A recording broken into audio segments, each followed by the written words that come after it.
Hi guys, welcome to the Success Gusto's YouTube channel. We create videos related to OET and IELTS. If you are interested in our online or offline classes, feel free to contact us. All the information is provided in the description box below. Occupational English Test. Sample Test 1. Listening Test. This test has 3 parts. In each part, you'll hear a number of different extracts. At the start of each extract, you'll hear this sound. You'll have time to read the questions before you hear each extract, and you'll hear each extract once only. Complete your answers as you listen. At the end of the test, you'll have 2 minutes to check your answers.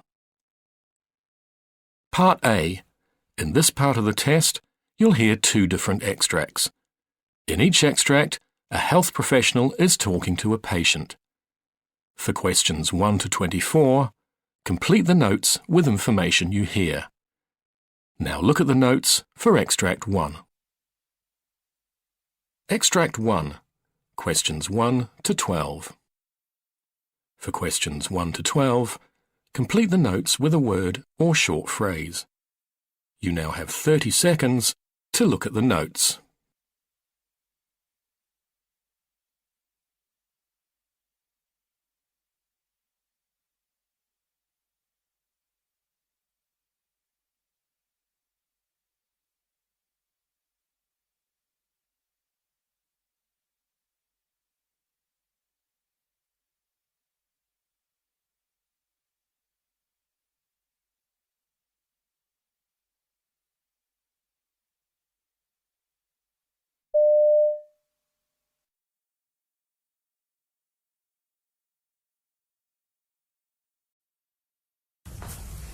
Could you please state your name and your birth date? Why are you asking me this? Well, I just want to make sure that you are who I think you are. Well, that's a good idea.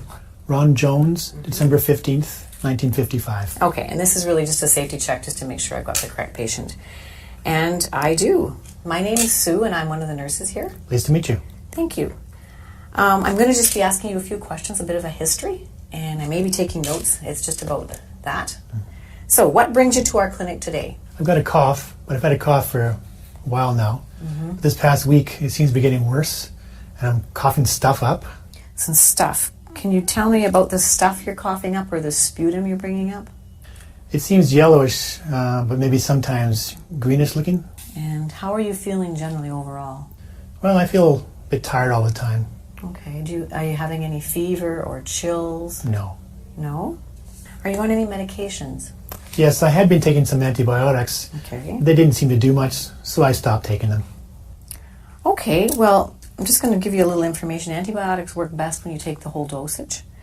If you start and stop them, the bacteria might not be killed, and then it can come back and be a little bit stronger. And it's one of the medications where you should take the whole dose with, and it's usually only 7 or 10 days at a time, but you should take all of it. Oh, I didn't know that. Thanks for the information. Oh, no problem. Back to your cough. Are you a smoker? Yes, I smoked for a long time. Okay, can you tell me how many years of smoking that is? 2 packs a day, just about. And for how long? 35 years now. Have you ever thought about quitting? Yes, but it's really hard now. Yeah, I've heard that it is. I haven't experienced that, but I have some information on a smoker's helpline. Would you like to see that? Sure. What have I got to lose? Okay, well, I'll give that to you before you leave. I know you've told me you don't have a fever, but I would like to take your blood pressure, pulse, your vital signs just before the doctor comes to see you. So is that okay with you? Sure. And I'd like to listen to your chest as well. Okay. Okay, good. Well, I'll get that ready. First, I'm going to take your temperature.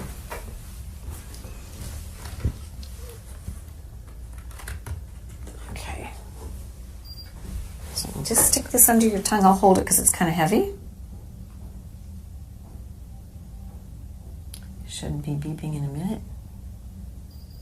Great. Okay. I'm just going to put this in the garbage.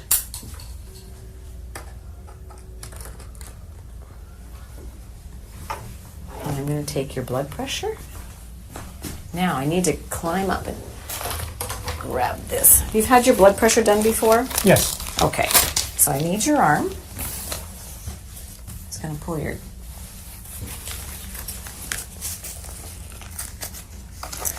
And I'm going to have to get my stethoscope. And have you had your blood pressure done before? Yes. Okay. Do you know what it is? No. No. Now I'll take your blood pressure.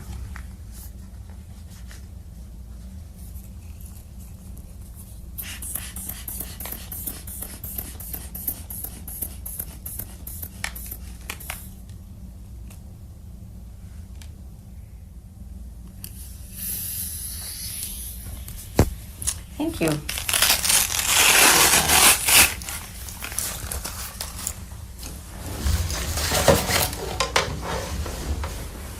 Now, lastly, I'll check your pulse. Excuse me.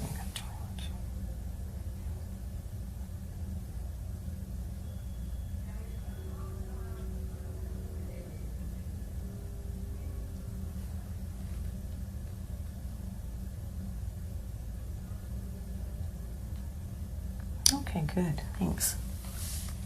Now, your temperature is 37, your pulse is 88, your blood pressure is 150/84, and your respirations were 16. Now I need to listen to your chest sounds. It's the last part. I'll do that. Can you take a deep breath in and breathe out? And again. One more time. And again. Okay, great. I hear wheezing in the lower part of your lungs. Do you feel that when you're breathing? I think so, yeah. Yeah. Okay, so I've got your vital signs and I've listened to your chest with some wheezing. The doctor's going to be coming in next. I'm just going to give her the results of what I've just done, and she'll come and visit with you, and then I'll see you after that. Okay. Okay, Thanks. good. All right.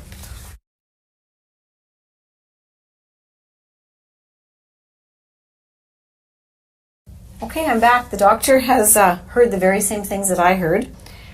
She's told me she's going to give you some inhalers to use at home. Have you ever used an inhaler before? Yes, I have, but they've even shown me how to use a spacer. Oh, that's great. The spacer is supposed to help get the drug down deep into your lungs where it can work where it's supposed to. And have you ever had 2 inhalers before? No, why?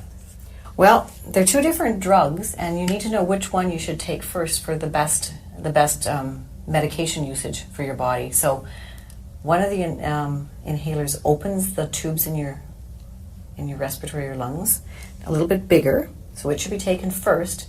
And then when you take the second drug, it goes a little bit deeper. It can go, the passageway is bigger, so it can go down into your lungs better. And it's an anti-inflammatory, so that drug is best to go second to get down to where the inflammation in your lungs is happening, causing you some problems. I had no idea that it would matter which one I took first. Yeah, you know what? Many people don't know that, so that's why I explained it, because if you understand, it makes so much more sense in how you should take them.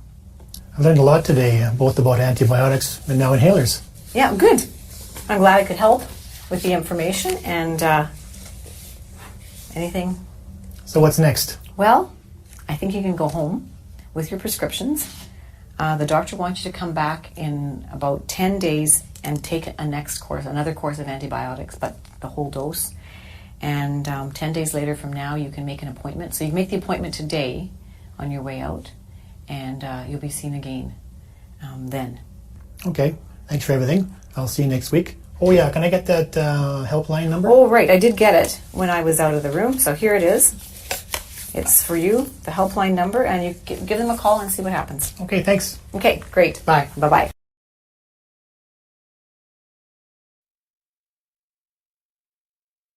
Extract 2.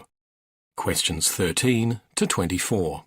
For questions 13 to 24, complete the notes with a word or short phrase.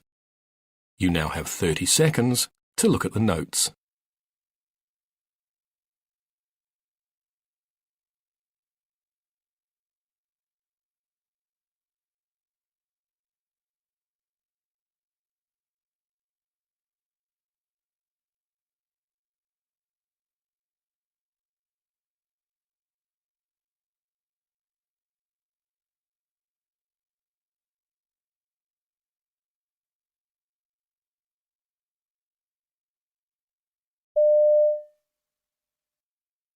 Mr. Murray, I'm Dr. Corbett. Nice to meet you. Yes, sir. Nice to meet you. Yeah, first time we've met. Yes. Yeah. Yes. So I understand you made an appointment for an examination. Yes, correct. And we're going to a complete physical examination. I understand. Yes. And I'm going to ask you about why you came into that. But will you mind if I take a few notes just in case? No, that'd be fine. In case you got lots to tell me. Don't want to miss too much. That'll be fine. Good. Good. So you made an appointment for an exam. When's the last time you had a physical examination? Probably 2 years ago. 2 years ago. Yeah. Okay. Well, tell me why you made this one. Well, I had these chronic headaches going on that I've had for about 3 months now, and they're just not getting any better, and I want to see if there's something we can do about it. So when you say chronic, you're referring to the fact that they've just been steady for 3 months, or they've been longer than that? Well, it started 3 months ago, and they were like every other day or so, and now I'm having them every day. And so you have no days when you don't have a headache? I have a headache every day. But at the beginning, it didn't seem to be quite as noticeable then for you, huh? No. Describe the headaches. Where are they, and what do they feel like? They start at the back of my head here, and they kind of come up around my temples, I guess you call it, and into the front of my head. Sometimes they're throbbing. You know, other times they're not quite as bad. So it's both sides of your... Yes. And it starts in the back and comes up the front. Correct.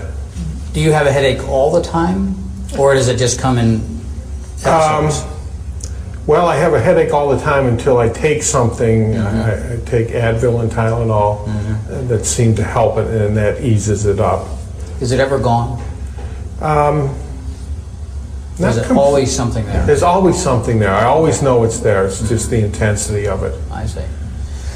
Can you tell me a little bit more about what you notice? For example, when is it the worst? At night, in the morning, or doesn't it make a difference? Well, it doesn't make a whole lot of difference. When I don't get enough sleep, it's really bad. If I move my head in a certain way, or if I strain or stretch my head in a certain way, it seems like to be what worse. way? Can you show me that? If I go like, you know, to the back, or if I'm, you know, bending over, just any exaggerated moves. Any exaggerated move makes it worse. seems to make it worse. And if I don't take the Advil and the Tylenol, it seems to be worse. Makes it worse too. I see. So this 3 months ago it started. It's both sides. It's in the back, and you can make it worse if you either extend or lean forward for too long. Yes. Just I call them exaggerated head movements. What happens when you're lying down? Does that ease it or make it worse? I think that makes it, eases it some. It does. You know, especially if I can get some sleep. I see. It seems to ease it up some. So the act of lying down and sleeping doesn't make it worse? No, I would Makes say. it better, maybe? Yes. I see. I see. Does it change based on if you're eating, for example? No. You know, Does eating make it worse or better? No, eating doesn't seem to. So having a full stomach doesn't seem No. to bother it at all either, huh? How about if you're concentrating, is when you're driving or reading? No, it doesn't make it worse, except when it's really bad, I have a hard time focusing. Okay, know. that's helpful. Yeah. Does it ever seem to be more one side than the other? No, it always seems to come up and be just, it kind of like meets in the middle. Meets in the middle, huh? Starts in the back, goes around, meets in the middle. Like a tight band. Yep. And the part that's always there is what? In the back or all over? I would say in the back. In the back of it too. It always starts in the back. I got rear-ended in a car accident, and I can remember my neck got jerked, and I had a sore neck for a couple days, and then the headache started shortly after that. So that accident started this thing off. That's when it all started. So you had no headache before this? No, I had That's helpful. no previous headaches. So tell me about that. How fast were they going? Well, it wasn't very fast. It was in a parking lot, and I was backing out, and somebody else was backing out the other way, and we met. And I just remember that jerk of my head, and having a stiff, sore neck. So both cars couldn't have been going more than startup? Yeah. Okay. 5 miles an hour or something like that. Did you strike your head when that happened? No. That you recall? Not that I recall. Yeah. I just remember it kind of being, I guess they call it whiplash. Did you get out of the car right away? Then I sat there for a few minutes and then I got out of the Did car. you? It startled me. Did you? Yeah. Then you said the headache started after that. How long after the actual accident did the headache start? 3 or 4 days after. So it wasn't right away. There was a Wasn't little right bit of a away, warm-up. yeah. There was a kind of an interval in there where you Yes. felt fine. I see. Did you think that you had hurt yourself? I didn't think I really had hurt myself. I didn't, I felt startled and, just kind of shaken, but I didn't feel like I was really injured. But didn't. Okay. I didn't go to the hospital or anything like that. Yeah. Have you? And you said you take some things for it. What actually helps it? What do you? Tylenol and Advil.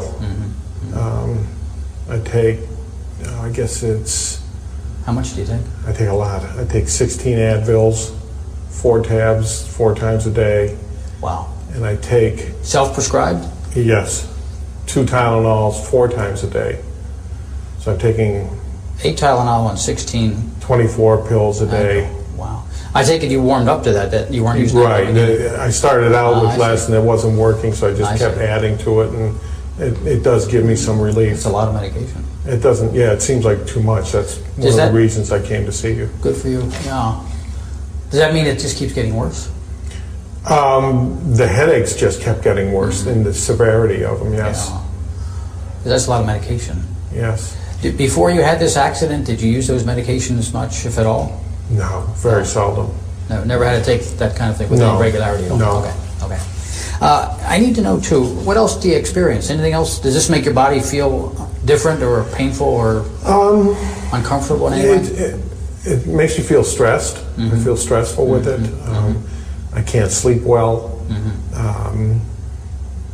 It's uncomfortable. Yeah. It's just kind of a nagging thing that's there all the time. Does it bother your shoulders, your arms? You feel anything down here? No, no, Strength, pretty good. tingling? No, no. How about just being able to use your arms in normal motion? Yeah, That's not disturbed at all? No, that's fine. I see, That's I fine. see. Wow, so you had an accident, took a couple of days for this thing to get to you, 3 or 4 days, but then it started bothering you and persist, and now almost has this stubborn worsening.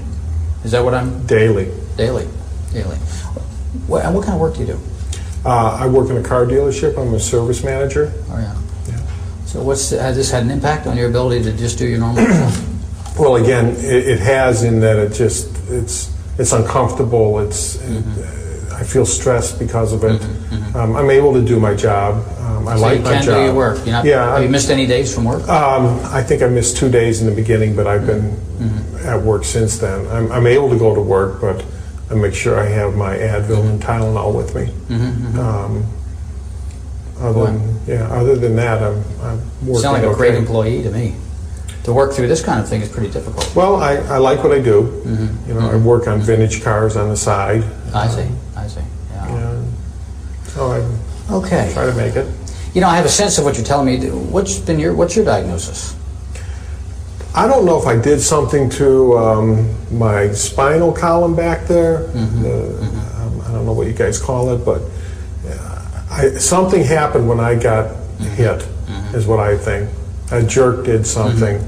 Other than that, I don't know what it is. But you're fairly sure there was a couple of days in there where it wasn't obvious to you that there was anything wrong. Other than it just being sore. Okay. It was sore and stiff, but the headaches didn't start, like I said, until about 3 or 4 days later. So there was some discomfort. Yes, Right there away. was. But you would call it more a soreness or stiffness. Yes. Than an actual headache like you're having Right, now. Okay. right. Gotcha. Yeah. I need to know a few more things about the effect of this on you. How's your sleeping? Do you sleep okay? And I don't sleep well at all. Why not? The headache, the discomfort, it's hard to get to sleep. I sometimes can get to sleep and then the headache wakes me up. So my sleep patterns have been totally So that's disrupted. So how much sleep are you getting at night compared to what you'd like to get? Well, I used to sleep the night through, which was probably at least 8 hours. And I'm probably up 3 and 4 times a night now. Wow. And how long is that? I would call it a sleep deficit. How long has that been going on? Well, this happened 3 months ago, probably 2.5 months now, because it wasn't as bad in the beginning, but they did just get worse. Wow.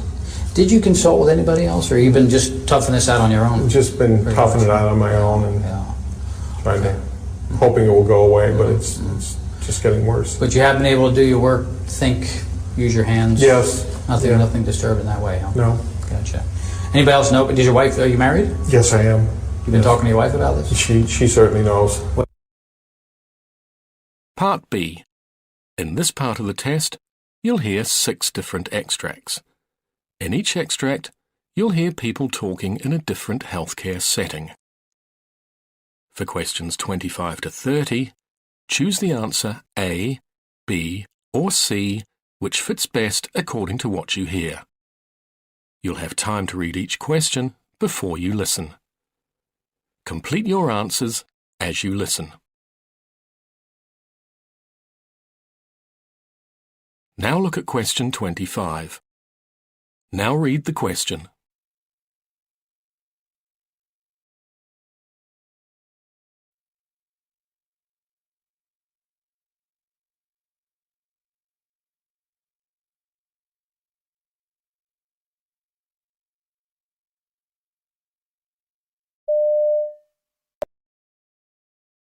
So, can I listen into the baby? Yeah, of course.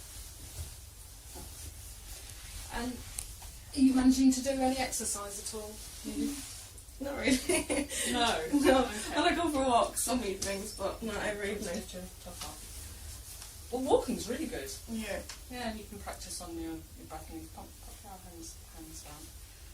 And how many weeks are you now? 32. Oh, you feel just right.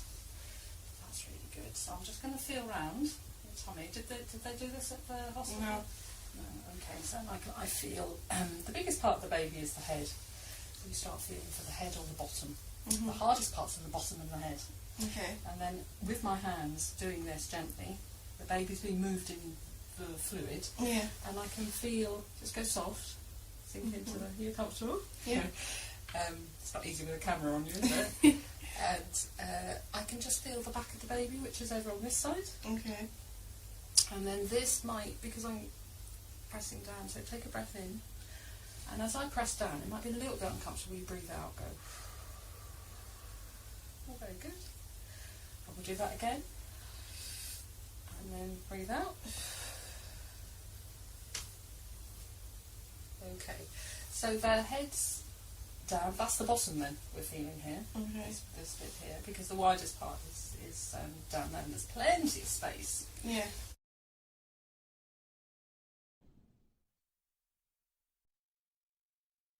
Question 26. Now read the question.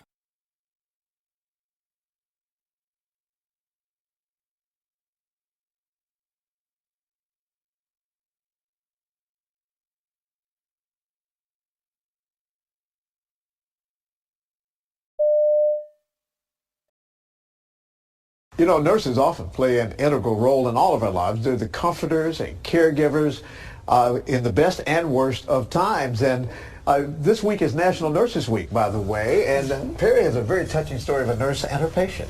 Yeah, well, Nicole Leroy has lived this story for the last year and a half, but it's just now being told.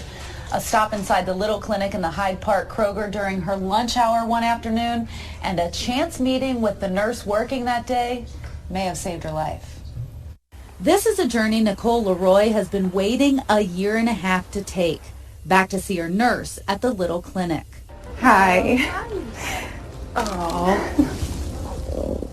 How are you? Good. I just want to thank you. Jessica Smith, a family nurse practitioner at the Little Clinic, listened to Nicole, something several doctors hadn't done. You researched, you looked in your book, you tried to figure out what it could be.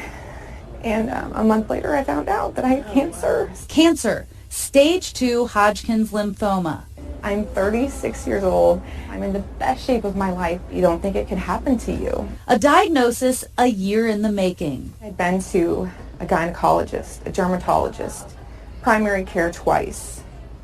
And each one of them told me that I was either just virus clogs in my lymph nodes, or that I was self-inflicting, or that I had depression, I had anxiety. But Jessica thought it could be serious, so she encouraged Nicole to keep fighting. She looked me in the eye and she said, You need to go follow up further. You need to go see your doctor again. You need to push.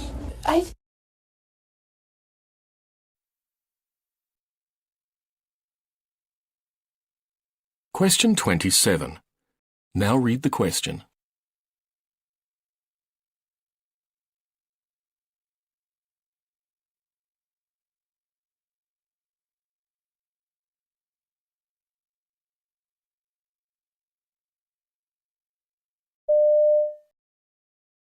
Internal medicine. So you as a doctor may be seeing dozens of patients in a single day.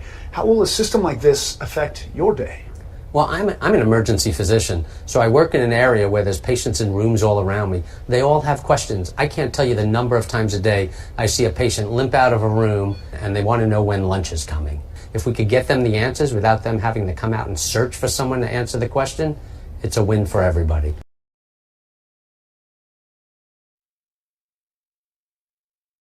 Question 28. Now read the question.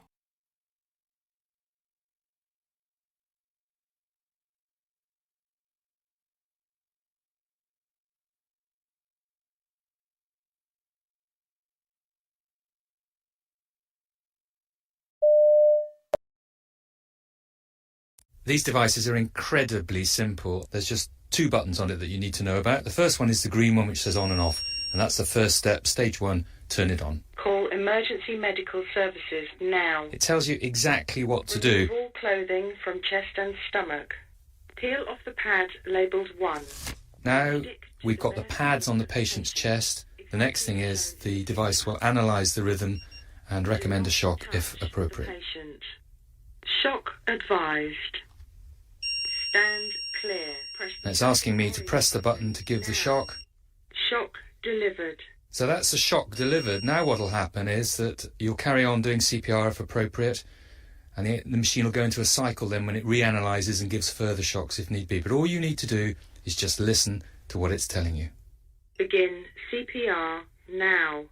And this one's even got a little button that if you press it, it'll give a sound prompt so you can get your CPR at exactly the right rate. Trust me, if I can work one, so can you. Question 29. Now read the question.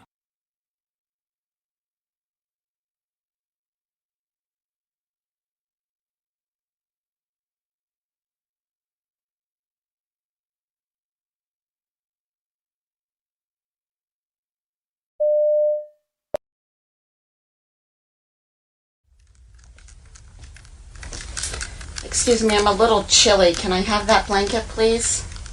What? What do you mean? The blanket. I'm a little cold. Did we do surgery on your arms? Excuse me? Did we do surgery on your arms? No, but I'm in a lot of pain. I want to see you go grab that blanket and pull it up. There is no reason why you can't pull that blanket up. I have a lot of back pain, though. Can I have some medication? Well, you're supposed to be in pain. You had surgery, so you're going to be in some pain. Hold on a minute. I have a lot of pain, though, ma'am. Okay, I'll be in a little bit. Question 30. Now read the question.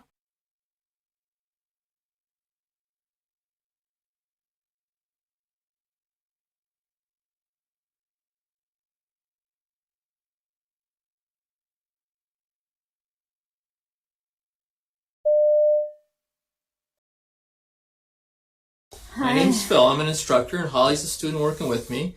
We're going to be taking care of you today. Would it be okay if we ask you a few questions? Yeah, that was fine. Okay. I'm just going to verify your first and last name. If you could tell me your first name for me. It's Lori. All right, and last name? Smith. All right, and your birthday? August 1st of 1974. All right, and Lori, what do you prefer to be called? You can just call me Lori. All right, it's nice to meet you. Thank you. Yes, nice to meet you. So Lori was admitted last night with an asthma exacerbation. Okay. During the night you had a couple of breathing treatments, correct? Yes. Okay. You feeling better since the breathing treatments? Yeah. Okay. They also gave her some prednisone as well during the night. Okay. So the plan hopefully is to have you discharged later today if you continue to feel better. Okay. Do you have any questions for us so far? Am I getting any more treatments before I leave? So they have another treatment scheduled in about an hour for you. Okay. If things get worse before then, you can give us a call and we'll certainly be back in and we can reassess the situation then. Okay. Would you mind if we listen to your lungs at all? No, go ahead. That's fine. How's your breathing right now? It's better than it was. Okay. Any pain at all anywhere? No. Okay. I'm just going to go ahead and take a listen here. You could take some nice deep breaths for me, okay? Part C. In this part of the test, you'll hear 2 different extracts. In each extract, you'll hear health professionals talking about aspects of their work. For questions 31 to 42, choose the answer A, B, or C, which fits best according to what you hear. Complete your answers as you listen. Now look at Extract 1. Extract 1, questions 31 to 36. You now have 90 seconds to read questions 31 to 36.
I wrote a prescription for antibiotics. I did want to talk to you, though. I'm a little bit concerned looking through his chart at how many ear infections he's had recently, and I noticed that you had checked the box that someone's smoking in the home, so I was wondering if you can tell me a little more about that. Well, it's just me and him, and I do smoke. I try really hard not to smoke around him, but I've been smoking for 10 years, except when I was pregnant with him. But it's so stressful being a single mom and having a full-time job, and so that's why I started smoking again. You have a lot of things going on, and smoking's kind of a way to relax and de-stress. Yes, yeah. Some people have a glass of wine, I have a cigarette. Sure. And it sounds like you're trying not to smoke around him. Why did you make that decision? I know it's not good for him. I mean, I've read those things about ear infections and asthma and stuff, but other kids have ear infections and their parents don't smoke. So on the one hand, you're worried about how your smoking might be affecting him, and on the other hand, you're not so sure if it's really the smoking that's causing these problems. Right. Yeah. I mean, he doesn't have asthma. He hasn't had a lot of other problems that his other friends have. So, and I've thought about quitting before in the past, but I just don't see how it's possible right now. What made you decide to quit smoking when you were pregnant? Well, he was inside me and we were sharing everything, and I knew that he would get some of that, and I just didn't think I could live with myself if something happened to him. Right now, though, it feels almost too difficult to even manage or even to try. Yeah, exactly. How were you successful when you quit before? I don't know. I think about it now, I don't even know how I did it. I just did it. You know, I just couldn't imagine like him not being born or going into labor early and him having problems and stuff like that, all the stuff that they talk about with women who smoke. So that was just enough to to say, okay, you know what, I'm not going to risk that. So the risks were so scary then that you were able to stop. But they don't feel as scary to you now. No, I mean, we're two separate people, and like I said, I try really hard not to smoke around him. I'm pretty good about that. I don't let other people smoke around him. So you're doing the best you can do. Yes. Yeah. Okay, but it sounds to me too like part of you really does want to quit. Yeah, I know that I need to, and I keep every new year I say, okay, this year I'm going to quit smoking, but then something happens and it just doesn't. It's on your to-do list. It's just not making it to the top. Yeah. If you did decide to quit, on a scale of 1 to 10, where 1 is not at all confident, you don't think you could do it, and 10 is you feel pretty certain that you could, where do you think you fall right now? Probably like a 5. Kind of in the unsure area. Like, I know I've done it before, so I know I can do it, but at the same time, it just seems really hard, and it's not the same situation. Well, what made you say 5 rather than 2 or 3? I know all the ways it's bad for me, and I don't want him to grow up thinking that it's okay to smoke. I don't want him to use any kind of, I don't want him to chew or anything like that. So I know I need to, especially before he gets old enough to understand what mommy's doing, but I just don't know if I can do it. Okay. So it sounds like you have a lot of reasons why you'd like to quit. You have been successful quitting in the past, and right now you're just feeling a little bit hesitant about your ability to do it. Yeah. Where do you think we should go from here? I don't know. I'd like some help. I just don't know what kind of help I need. Sure. Well, if you'd be interested, that's something I can definitely talk to you about. There are a lot of new options that can actually help people be way more successful in their attempt at quitting. There's different medications you can try. I don't like medicine. Okay. There's also a lot of support groups and classes that you can take where you have other people to go through it with you, and sometimes just having that support can be a big part of it, especially for people like you where smoking is such a stress reliever. That sounds nice, but I'm not sure if I have the time for all that. Sure. It feels like something that would take up a lot of time and maybe not fit into your life. I wonder if we could talk about some options that might fit into your life. That would be really nice. Okay, well, if you're willing, then we could set up another appointment where you could come in and we could talk more about that. I would like that. That would be great. Great. Thank you. Sure. Extract 2. Questions 37 to 42. You now have 90 seconds to read questions 37 to 42.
Here on the Health Report, we cover all sorts of research. The Mediterranean diet, what fat is right for you, how much salt is safe, diets to protect you from diabetes, early death, heart disease. So this next segment is actually a bit perturbing. We're being told that almost all this research is wrong. Yes, John Ioannidis is Professor of Medicine at Stanford University, and he says the scientific approach taken by nutritional researchers is nowhere near rigorous enough, and we have to go back to basics if we're to learn anything significant about how diets impact health. Thank you for inviting me. Now, we've had you on lots of times before, talking about various things and demolishing a few iconic areas of health and research. You're arguing that nutritional research needs radical reform. On what basis do you say that? Well, there's clearly a factory of papers being produced in nutrition epidemiology in particular that don't meet very high standards of credibility. The type of research that is being done in nutritional epidemiology, it's not an issue that there's bad scientists involved in it. Maybe excellent scientists are involved in it, but the odds of getting it right are extremely small. Let's look at that in a moment, but you quote in your paper some really bizarre conclusions that you might come to from if you'd believed past nutritional research. Do you want to just tell us some of those bizarre findings and their relation to either longevity or shortened lifespan? Most of these studies are not experimental, they're not randomized, they're just observing people who report what they eat, and they take that seriously, that this is reflecting exactly what they ate, which is one major assumption. Second, people take these behaviors and these numbers as causal, which means that they look at the numbers and they translate them to an effect of these nutrients or of these foods on mortality. And then they also make another assumption that these risks are applicable to the entire lifespan. So then, let's take a number like 15% relative risk reduction in mortality or 15% increase in survival, which is the typical number that comes out of these studies. And this is the number that is the summary of all the data, for example, on what is the benefit with eating 12 hazelnuts a day. If you translate that to a gain in survival, you take 80 years, you multiply that by 15%. This looks like a 12-year gain in survival just by eating 12 hazelnuts a day, or literally one hazelnut a day would give you one more year of life as a benefit. It's a ridiculous calculation. It is not so, of course. Even if you believe that one of these foods or one of these nutrients or a couple of them may be important, it's impossible to believe that every single food, every single nutrient will have such tremendous benefits or such tremendous risks. So you get there because of there's multiple levels of unreliability. Is that what it is? That essentially the food diary is unreliable, they're not controlling for other factors such as education and other environmental factors properly, and they all conflate together to give you bizarre results? Is that what's going on? Exactly. It's a problem at multiple levels. It's an extremely difficult field to study. And it doesn't mean that observational studies, that epidemiological studies get it wrong all the time. In many other fields, the problems are much more straightforward. For example, we know for sure that smoking is killing zillions of people. It will kill 1 billion people in the next century unless we do something. But the effect of smoking is huge. The risk increases 20-fold if someone is smoking for getting lung cancer. But just to challenge you on that, whilst we're confident in smoking, why are we confident in smoking and not in coffee? Because there have been no randomized controlled trials of getting people to smoke and other people not to smoke. I mean, so that's still on observational studies, is it not? The major difference with smoking is that the effect is tremendous. We're talking, as I said, of a 20-fold increase in risk of lung cancer, 10-fold increase in cardiovascular disease. Many other diseases have tremendous increase in risk. For each single nutrient, each single things that we eat or drink, the effects, even if you take these studies literally, are much, much, much smaller. And based on what we know from some randomized trials that we have done, the effects are pretty much close to null, if not exactly null. I mean, it's very likely that they're exactly null, which means that it's a complete waste to even try to pursue them any further. What about... We cannot really use epidemiology to study a relative risk of 1.01. We can do it to study a relative risk of 20, which is what's the case for smoking. And just to dissect that out for people don't know the statistics, is that 1.01 is, there's no effect, 1.01 is just tiny, whereas 20, an effect of 20 is 20 times the risk. So 1.01 is just a little bit over what would be normal and probably within normal limits. So what about eating patterns? I mean, you yourself have been involved in trials of the Mediterranean diet. So I think that eating patterns, in theory, might be able to get you a little bit of that complexity of all these nutrients interacting together. But even those are very difficult, if not impossible, to study within an observational context. Again, you have most of these problems operating. Number one, you need to ask people what type of eating pattern they're following, and responses may be accurate or very often may be very inaccurate, especially if you try to recall what you ate and tell what you're doing. Just try it to yourself and see whether that information would be reliable. The second problem is that you still have extreme complexity among all these nutrients. We have over 200,000 different foods that you can combine in different ways. There's no clear eating pattern that each one of us is following. We follow different eating patterns in different periods of our lives and different days even. And it also changes all the time. If you superimpose the way that we react to all of these chemicals that we digest, our metabolic profile, also our genetic profile might affect how we react. Circumstances, our environment, socioeconomic factors that dictate what we decide to eat or not eat, and what we do or don't do with our life at the same time. It's an extremely complex system. That is the end of Part C. You now have 2 minutes to check your answers.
That is the end of the listening sub-test. Thank you for watching the video. Please like, share, and subscribe. For more information, you can contact us at 9717020196, or you can visit our website at www.thesuccessgusto.in.